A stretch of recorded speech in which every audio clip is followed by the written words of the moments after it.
Hi all. Um, we'll discuss about cybercrime today. Under cybercrime, we will go through what's the definition of cybercrime and how this cybercrime works and where exactly this cybercrime come from and what are the types of cybercrime and how to prevent cybercrime.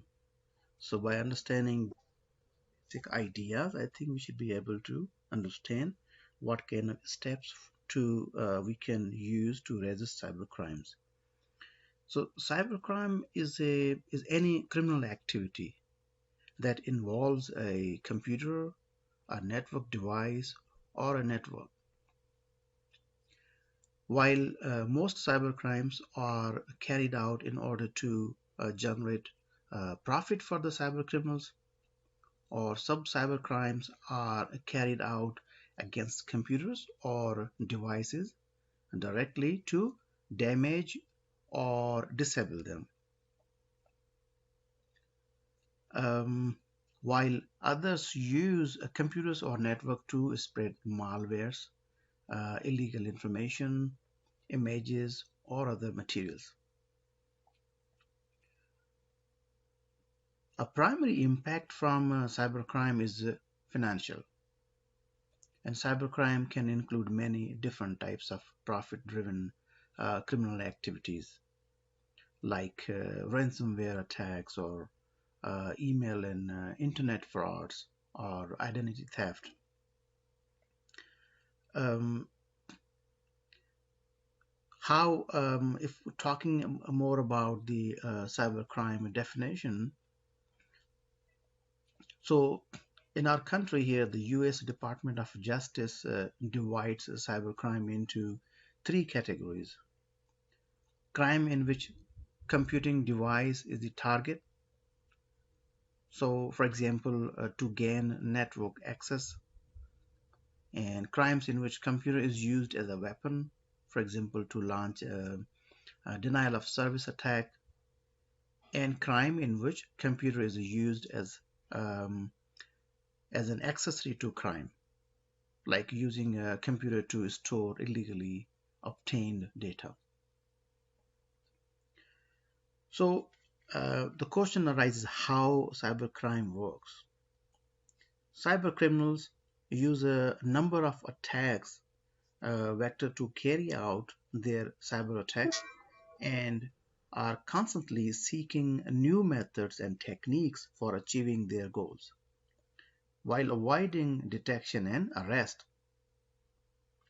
And we can go through some common types of attacks which cyber criminals have been known to use, like distribute DOS attacks, denial of service attacks, where they use to shut down the system and networks, and phishing, where they can use campaigns which campaigns can be used to infiltrate corporate networks by sending fraudulent emails to users in organization, trick them to download attachment, or when they click the links, then they spread viruses or malwares to their system, and with the help of system, obviously they can control the entire company's network.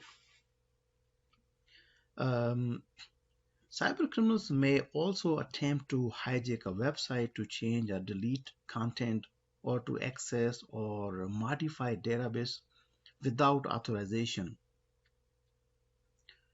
For example, an attacker may use an SQL injection exploit to insert malicious code into a website, which can then be used to exploit vulnerabilities in the website's database, and which enable these hackers to access and tamper with the records to gain this unauthorized access to data. where they can get customers' passwords or credit card numbers or any kind of unique numbers which are related to customers or users directly. So the question arises, where does this cybercrime come from? The cybercrime can begin wherever there is digital data, opportunity, and motive. It can include everyone from the lone user engaged in a cyberbullying to state-sponsored actors like foreign countries' services, their intelligence services. Okay, talking further about types. What are the types of cybercrime? So here we will mention some common types of cybercrime. There are many different types of cybercrimes. Most cybercrimes are carried out with the expectation of financial gain by attackers. Um, though the ways cybercriminals aim to get paid, it can vary, right?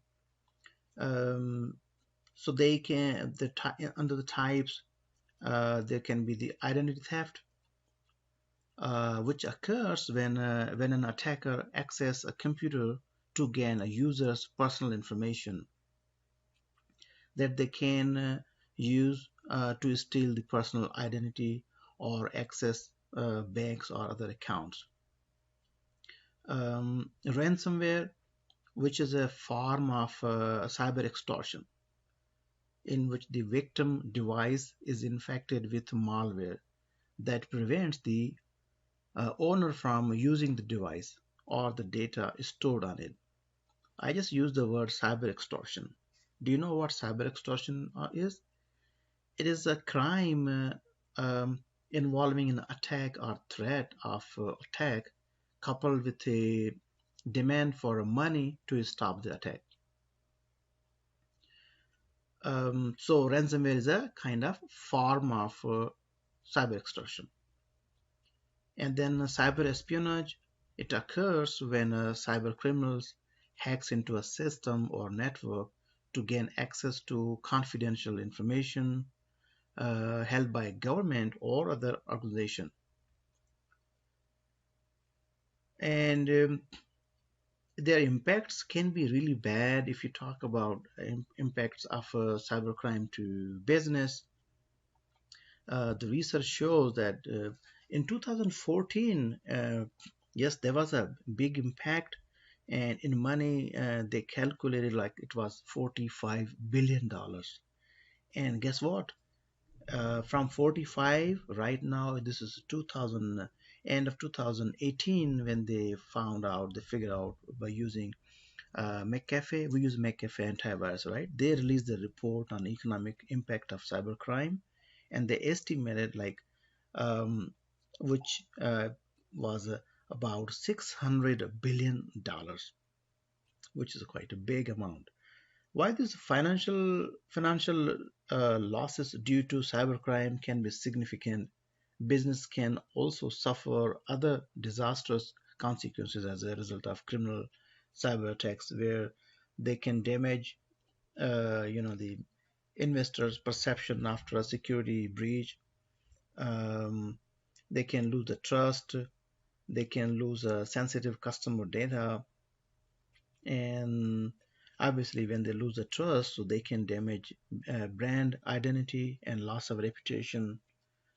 Um, so a business may also incur direct cost for a criminal cyber attacks, including the cost of hiring obviously cybersecurity companies or network engineers, which they can go and do the analysis about this incident response and remediation, as well as public relations.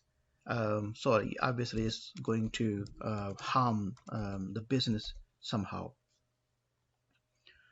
Um, so question arises that on the basis of all this information, how someone can stop this cybercrime, how to prevent cybercrime.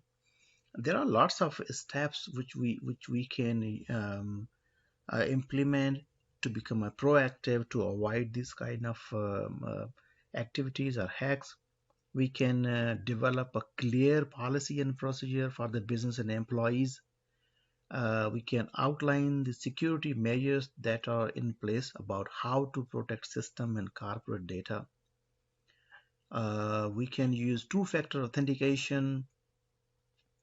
We can verbally verify the authenticity of requests to send money or talking to a financial manager.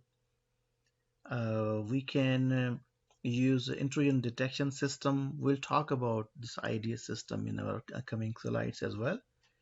And the most importantly, there are lots of other things, but most importantly, I would emphasize on backing up the data.